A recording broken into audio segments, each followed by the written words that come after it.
3 heures du matin. Adrien Delamarre poussa la porte de la chambre, la vision troublée par l'alcool et l'épuisement. Mais ce n'était pas sa chambre. Au centre du lit, Léa dormait, les cheveux étalés sur l'oreiller, une respiration paisible, le visage serein comme il ne l'avait jamais vu. Pendant 3 secondes interminables, il resta figé. Quelque chose en lui se brisa, ou s'éveilla. Il referma la porte en silence, mais il était trop tard. Cette image était désormais gravée. Et rien ne serait plus jamais pareil. Adrien avait bu seul dans son bureau jusqu'à perdre la notion du temps, la bouteille de whisky vide, les contrats non signés, ce vide qu'aucune transaction ne parvenait à combler. Quand il monta les marches, chaque pas lui semblait plus lourd que le précédent. La porte était entr'ouverte. Il entra sans réfléchir, et là, il la vit. Léa, sa nounou, la femme qui s'occupait de Chloé depuis 2 ans et dont il se souvenait à peine du nom de famille. Mais ici, sous la douce clarté lunaire qui filtrait par la fenêtre, elle n'était pas seulement l'employée invisible, elle était réelle, humaine, vulnérable. Ses cheveux châtains s'étendaient comme des vagues sombres. Ses petites mains étaient repliées sous son visage, les lèvres entr'ouvertes dans un sommeil profond. Elle paraissait en paix, une sensation qu'il n'avait pas éprouvée depuis si longtemps qu'il avait oublié ce que c'était. Adrien recula lentement, le cœur battant la chamade. Il referma la porte sans bruit, mais le mal était fait. Léa se réveilla à 6 heures, comme toujours. Après 2 ans à travailler au domaine Delamarre, son corps connaissait l'heure sans réveil. Elle était invisible. Telle était la vérité crue qu'elle avait appris à accepter. Elle traversait les couloirs de marbre telle une ombre. Elle préparait le petit déjeuner de Chloé, aidait la fillette à s'habiller, peignait ses boucles blondes avec une patience infinie. Elle écoutait les histoires de l'école, essuyait les larmes quand Chloé regrettait la mère qu'elle n'avait jamais connue. Elle était mère sans l'être. Elle était famille sans en faire partie. Adrien Delamarre la regardait à peine. « Bonjour, Léa. Bonsoir, Léa. » Toujours courtois, toujours distant, comme si elle faisait partie du décor, utile, nécessaire, mais pas digne d'une réelle attention. Et Léa acceptait. Elle avait besoin de cet emploi. Elle avait besoin de l'argent qu'elle envoyait chaque mois à sa mère, malade en province. Elle avait besoin de cette petite chambre au 3e étage, avec vue sur l'arrière, où personne ne la voyait pleurer. Elle avait 26 ans et sentait que sa vie était en suspens. Elle se levait, s'occupait de Chloé, dormait, sans amis, sans vie sociale, sans perspective. Le domaine était une prison dorée, dont elle était la seule détenue que personne ne voyait. Chloé était sa lumière. La fillette l'aimait d'une manière pure, inconditionnelle. Elle appelait Léa de cette voix si douce qui dissolvait toute tristesse. Elle dessinait des cœurs avec leur nom. Elle disait qu'en grandissant, elle voulait être comme elle. Mais Adrien était un fantôme dans sa propre demeure. Il partait avant le petit déjeuner, revenait après le dîner. Il s'enfermait dans son bureau avec des dossiers et des appels téléphoniques interminables.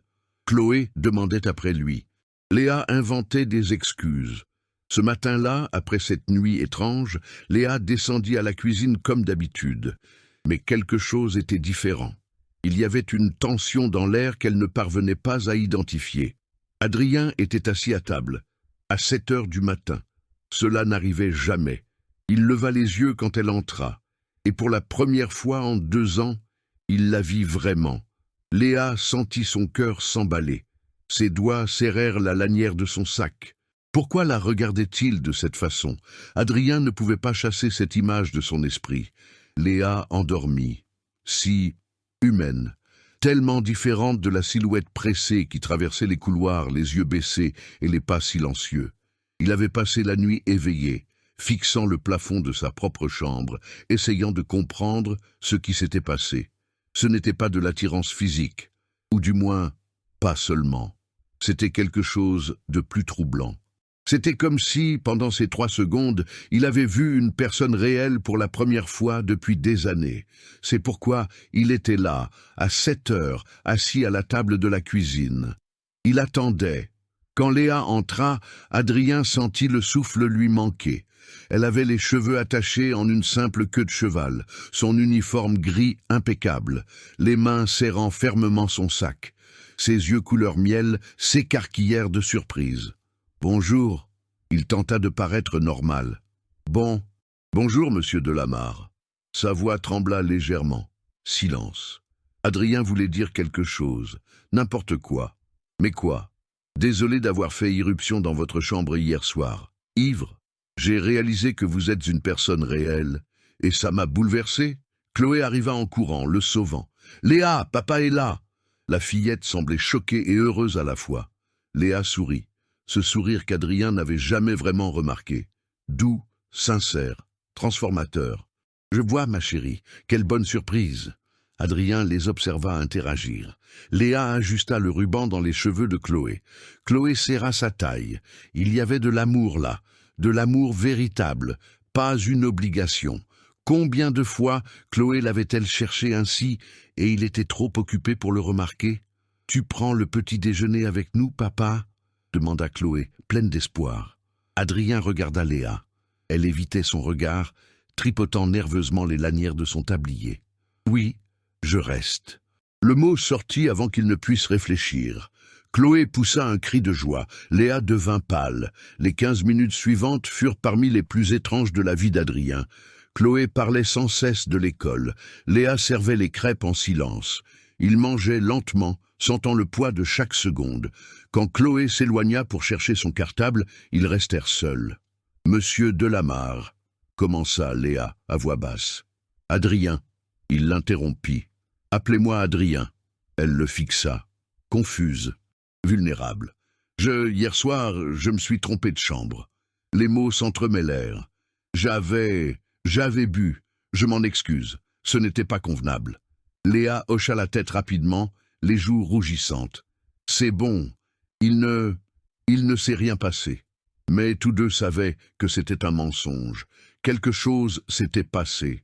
Quelque chose avait changé. Et il n'y avait pas de retour en arrière possible. Les jours suivants furent une torture silencieuse pour les deux. Adrien commença à rentrer plus tôt. Pas tous les jours, mais assez pour que Léa le remarque. Il était là, dans la cuisine, dans le salon, dans les couloirs, toujours proche, toujours à observer. Ce n'était pas un regard intrusif ou irrespectueux, c'était pire, c'était un regard qui voyait, qui reconnaissait, qui posait des questions auxquelles Léa n'avait pas le courage de répondre. Elle essaya de maintenir la distance. Yeux baissés, réponse brève, pas rapide. Mais le domaine semblait avoir rétréci. Chaque coin était une rencontre possible. Chaque silence était assourdissant. Un après-midi, Léa était dans le jardin avec Chloé. La fillette courait après les papillons pendant que Léa pliait des serviettes sur l'étendage. Le soleil de l'après-midi teignait tout d'or. Elle vous adore. Léa se retourna brusquement. Adrien était là, appuyé contre la porte vitrée, les mains dans les poches. Costume gris impeccable, mais les yeux étaient fatigués. Chloé est spéciale. Léa recommença à plier les serviettes, essayant de contrôler le tremblement de ses mains. Vous êtes spécial. Les mots tombèrent comme des pierres dans l'eau. Léa se figea. Monsieur Delamarre. Adrien. Il fit un pas en avant. S'il vous plaît, appelez-moi Adrien. Ce n'est pas approprié. Pourquoi? Il était plus près maintenant. Pourquoi n'est-il pas approprié que je reconnaisse qu'une personne est spéciale? Léa le fixa, sentant des larmes brûler derrière ses yeux. Parce que je suis la nounou. Parce que je suis l'employé. Parce que vous êtes vous. Et que suis-je? Intouchable. Le mot sortit comme un douloureux murmure. Vous vivez dans un monde que je ne fais que visiter. Je m'occupe de votre fille, je nettoie votre maison, et je retourne dans ma petite chambre au 3e étage. C'est ça, la réalité. Adrien recula comme s'il avait reçu une gifle. Léa en profita pour se réfugier à l'intérieur, laissant les serviettes oubliées. Cette nuit-là, elle pleura. Pleura pour la première fois depuis son arrivée. Elle pleura parce que, pour la première fois en 2 ans, quelqu'un l'avait vue, et ça faisait mal. Ça faisait plus mal que d'être invisible, parce que maintenant, elle savait ce qu'elle perdait. Dans les jours qui suivirent, Adrien ne recula pas. Il commença à lui poser des questions. Comment allait sa mère? Si elle avait mangé, si elle avait besoin de quelque chose, de petites attentions qui étaient cruelles dans leur sincérité. Léa remarquait Chloé observant tout, avec ses yeux bleus intelligents. La fillette commença à poser des questions. « Pourquoi tu deviens triste quand papa te parle, Léa? Pourquoi papa sourit différemment maintenant ?» Un soir, après avoir couché Chloé, Léa descendit chercher de l'eau. La maison était sombre. Elle pensa qu'elle était seule. Mais Adrien était là, assis dans l'obscurité du salon, un verre de whisky à la main. « Vous n'arrivez pas à dormir ?» demanda-t-elle doucement. « Je n'y arrive jamais. » Il leva les yeux vers elle. « Cela fait 3 ans que je n'ai pas bien dormi. » Léa aurait dû remonter. Elle aurait dû faire semblant de ne pas l'entendre. Mais au lieu de cela, elle s'assit dans le fauteuil en face de lui. Maintenir la distance. Mais rester. Depuis que votre femme est morte, vous pouvez prononcer le mot. Adrien rit sans joie. Elle est morte en couche. Chloé est née et Sarah est partie. Et moi, je me suis perdu aussi. Le silence était pesant, mais pas inconfortable. « C'est pour ça que vous travaillez autant ?» demanda Léa. « C'est pour ça que je fuis autant. » Il la regarda dans les yeux. « Jusqu'à cette nuit, jusqu'à te voir dormir et réaliser que j'étais fatigué de fuir. » Léa sentit son cœur se briser, parce qu'elle comprenait. Mon Dieu, comme elle comprenait. Adrien. Elle murmura son prénom pour la première fois, et à cet instant, tous deux sûrs, ils étaient en train de tomber, et il n'y avait pas de filet de sécurité. Avez-vous déjà ressenti ça? Ce moment où vous savez que vous devriez reculer, que vous devriez protéger votre cœur, mais vous n'y arrivez tout simplement pas, quand la mauvaise personne au mauvais moment semble être la seule chose juste dans votre vie? Léa et Adrien étaient au bord du précipice, et peut-être que vous y avez été aussi. Si vous vous reconnaissez dans cette histoire, laissez un commentaire. Parfois, partager la douleur est déjà le premier pas vers la guérison. Le jeudi, Chloé se réveilla avec une forte fièvre. Léa sentit la panique glacée lui monter le long de l'échine quand elle toucha le front de la fillette, 40 degrés. Elle appela immédiatement Adrien, mais il était en réunion cruciale dans une autre ville. Il ne pouvait pas rentrer avant le soir. « Prends bien soin d'elle, s'il te plaît. » Sa voix était tendue. « J'ai confiance en toi. » Léa passa la journée entière aux côtés de Chloé. Compresse froide, médicaments, eau, histoire murmurée.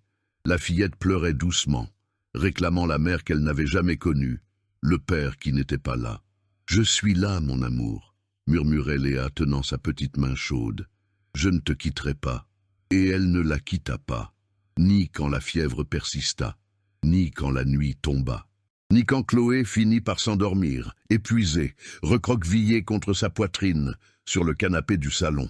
C'est ainsi qu'Adrien les trouva quand il rentra à 23 heures. Il s'arrêta à la porte du salon, sa mallette tombant silencieusement au sol. Léa dormait assise, la tête inclinée, les bras entourant Chloé, avec une protection infinie. Toutes deux étaient couvertes par une vieille couverture. La lampe projetait des ombres douces sur elles. Quelque chose à l'intérieur d'Adrien se brisa complètement. Il s'approcha lentement, s'agenouillant à côté du canapé. Il toucha le front de Chloé. La fièvre avait baissé. Il soupira de soulagement. Puis, ses yeux rencontrèrent ceux de Léa. Elle se réveillait lentement, désorientée. Quand elle le vit, ses yeux s'écarquillèrent. « Je suis désolé, Chloé avait besoin... » « Merci. » La voix d'Adrien était rauque, chargée d'émotion. « Merci de t'être occupé d'elle comme si elle était la tienne. » Léa sentit des larmes couler avant de pouvoir les retenir. « Elle est la mienne. Dans mon cœur, elle est la mienne. » Adrien lui prit le visage entre ses deux mains, essuyant les larmes avec ses pouces. Le geste était trop intime, trop dangereux, mais aucun d'eux ne recula. « Je sais, » murmura-t-il, « et tu es la sienne. Et moi, Léa, je ne sais pas quand c'est arrivé, mais tu es devenue essentielle. Pour Chloé, pour cette maison, pour moi. » « Adrien, non, s'il te plaît, laisse-moi parler. » Il posa son front contre le sien. « J'ai passé 3 ans mort à l'intérieur, et toi, tu m'as ramené à la vie sans même t'en rendre compte. » Léa ferma les yeux. sentant sa chaleur, son odeur, son impossibilité. « Ça va nous détruire », murmura-t-elle, « ou ça va nous sauver. » Après cette nuit, tout changea, et rien ne changea. Léa était toujours la nounou. Adrien était toujours le patron millionnaire. Mais maintenant, il y avait quelque chose qui vibrait entre eux, un courant électrique invisible qu'aucun des deux ne pouvait ignorer. Ils commencèrent à se retrouver dans de petits moments. Petit déjeuner à 7 heures. Conversation à voix basse après que Chloé dormait. Regard qui durait trop longtemps. Adrien lui posait des questions sur sa vie, son enfance en province, sa mère malade, les rêves qu'elle gardait enfermés dans des tiroirs. Et Léa découvrait que derrière l'homme d'affaires froid se cachait un homme qui aimait la musique classique, qui craignait d'échouer en tant que père, qui portait la culpabilité de ne pas avoir sauvé sa femme. « Tu n'aurais pas pu la sauver », dit Léa un soir, assis dans la cuisine avec du thé. « Certaines choses ne dépendent pas de nous. » Mais Chloé, oui, et je l'ai abandonnée émotionnellement pendant 3 ans. Il regarda ses propres mains. « Tu t'es mieux occupé de ma fille que moi. Tu t'en occupes maintenant.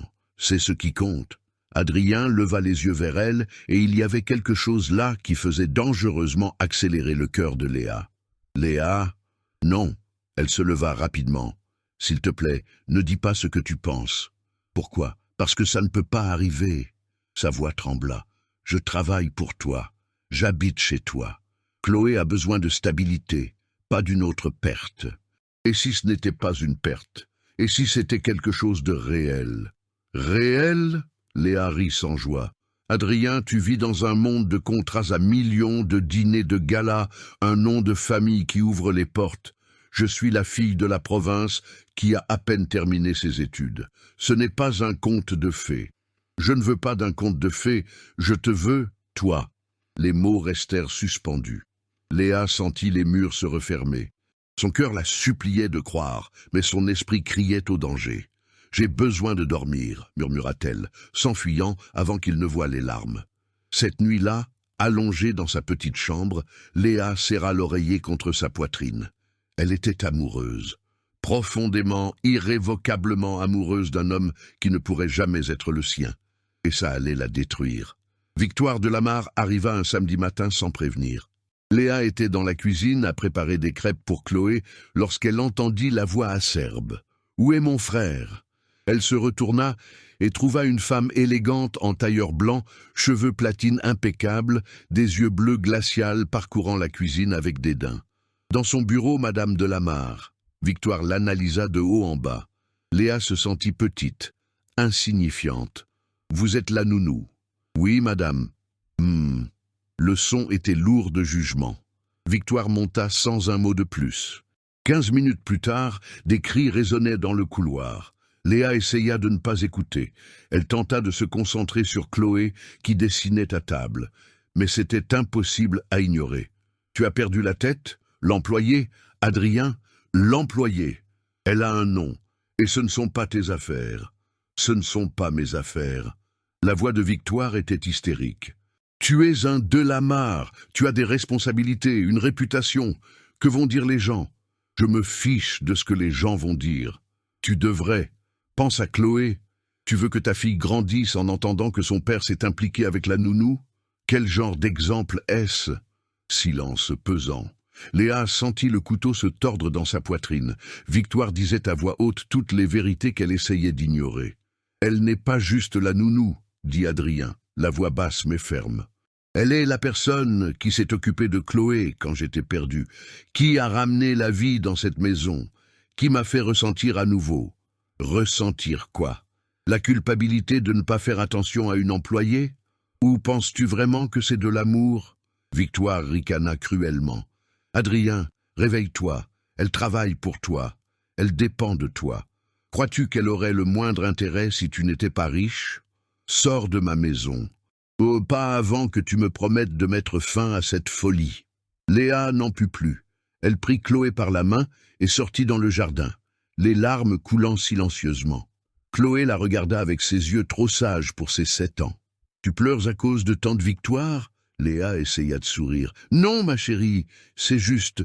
juste... » Mais elle ne put mentir, pas à Chloé. La fillette lui serra la taille. « Je me fiche de ce que dit tante Victoire. Je t'aime, Léa. Et cela, d'une certaine manière, faisait encore plus mal. Après la visite de Victoire, Léa érigea des murs. Elle se levait plus tôt pour éviter le petit déjeuner avec Adrien. Elle s'occupait de Chloé avec le même amour. Mais quand Adrien apparaissait, elle trouvait des excuses pour partir. Yeux baissés, réponse monosyllabique. La nounou invisible était de retour. Adrien essaya. Mon Dieu, comme il essaya. Il laissait des notes dans la cuisine. « J'ai besoin de te parler. » Ed les jetait sans répondre. Il attendait éveillé les nuits, espérant qu'elle descende chercher de l'eau. Elle arrêta de descendre. Il lui demandait comment elle allait. « Bien, monsieur Delamarre » était toujours la réponse. « Monsieur Delamarre. » Plus Adrien. Chloé fut la première à craquer. « Pourquoi tu n'aimes plus papa ?» demanda-t-elle un après-midi, la lèvre tremblante. Léa sentit son cœur se briser. « J'aime ton papa, ma chérie. » « Alors pourquoi tu le fuis ?» Les yeux bleus étaient pleins de larmes. « Pourquoi est-ce qu'il est triste? Pourquoi la maison a l'air morte à nouveau ?» Léa n'avait pas de réponse.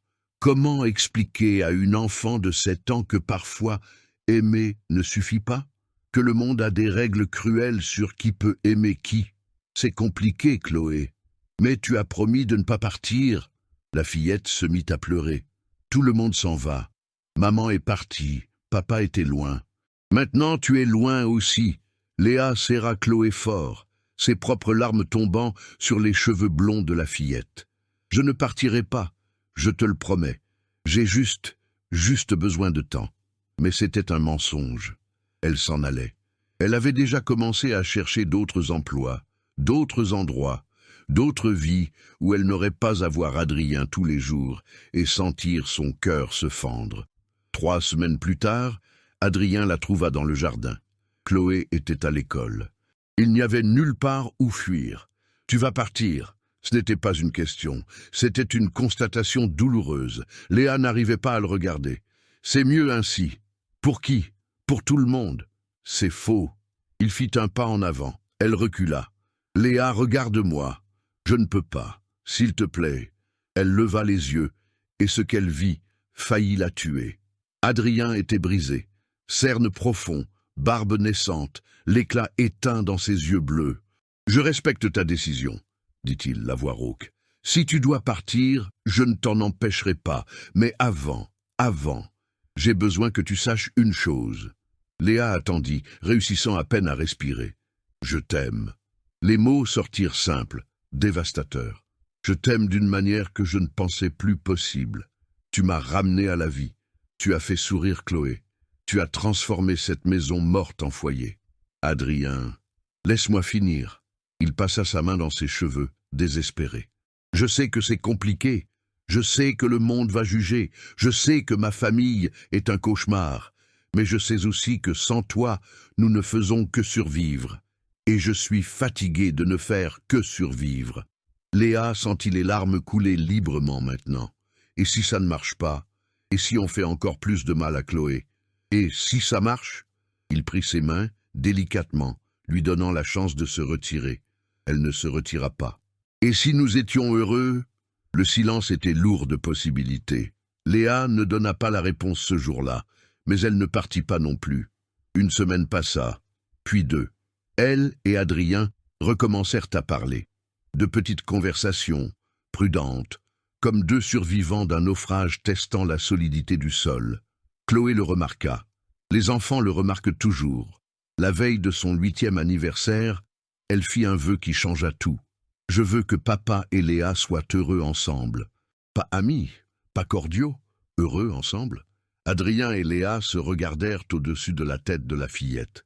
Et quelque chose de silencieux passa entre eux. Une reddition, un choix.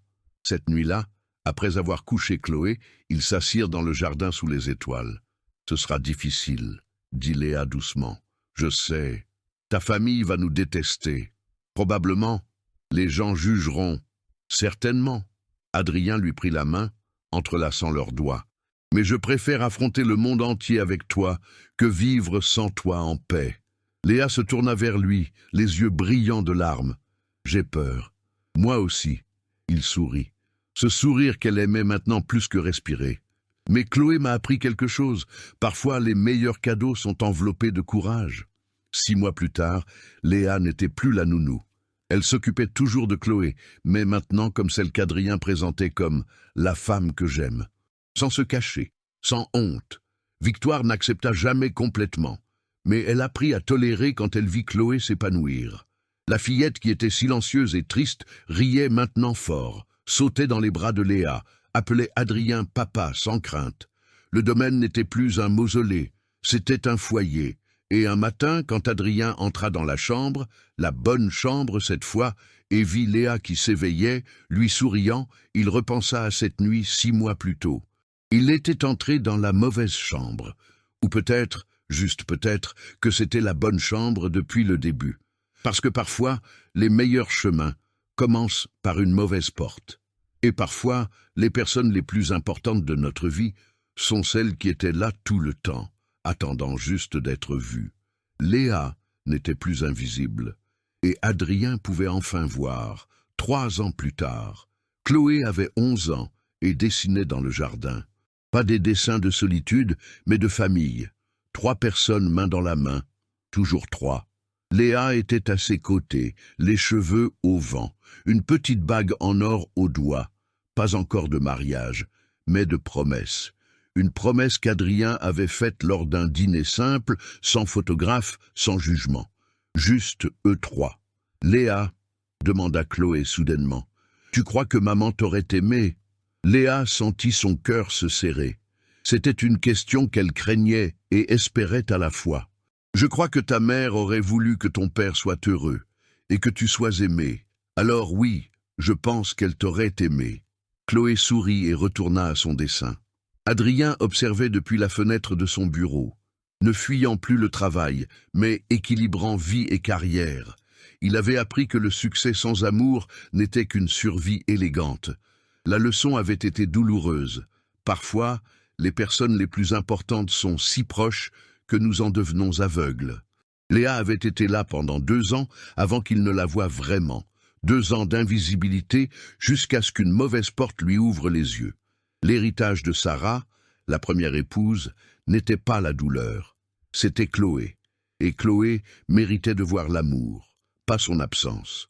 Victoire finit par assister au dîner de fiançailles quelques mois plus tard. Toujours distante, mais présente. Parce que même elle comprit que les réputations se construisent sur les apparences, mais les familles se construisent sur les choix. Léa Dubois n'était plus la nounou invisible. Elle était la femme qui avait appris à un homme brisé à voir à nouveau. Elle était la mère qu'une enfant avait choisi d'aimer. Elle était la preuve vivante que parfois les miracles portent un uniforme gris et entrent par la porte de service. Et que le véritable amour ne connaît pas de bonne ou de mauvaise chambre, seulement des cœurs prêts à s'ouvrir. Et vous, avez-vous déjà vécu l'expérience d'être invisible pour quelqu'un jusqu'à ce que soudain cette personne vous voie vraiment? Ou peut-être êtes-vous comme Adrien, aveugle à ce qui a toujours été là, attendant d'être reconnu? Laissez dans les commentaires, croyez-vous que l'amour puisse surmonter les différences de classe et les jugements sociaux? Votre histoire pourrait inspirer quelqu'un qui traverse la même chose. Si cette histoire a touché votre cœur, laissez votre like. Cela aide d'autres personnes à trouver ce message d'espoir. Et abonnez-vous à la chaîne, car chaque semaine, j'apporte des histoires qui vous feront ressentir, réfléchir et croire que les secondes chances existent.